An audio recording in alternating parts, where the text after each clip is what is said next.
चांगल्या प्रकारचे उद्गार काढत होता. त्यानं उद्गार काढले नसले तरी सांगा. तुझ्याबद्दल फार चांगलं बोलत होता, त्याला सांगायचं तुझ्याबद्दल चांगलं बोलत होता.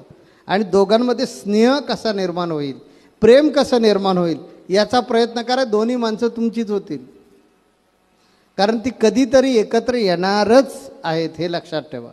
आणि ज्यावेळी एकत्र येणार, एकत्र बोलणार तेव्हा ते म्हणणार, अरे तू मला असं असं बोलत होतास का, मग माझ्यावर भांडत का होतं, एवढं माझ्यावर तुझं प्रेम होतं, माया होती, तर माझ्यावर भांडत का होतं.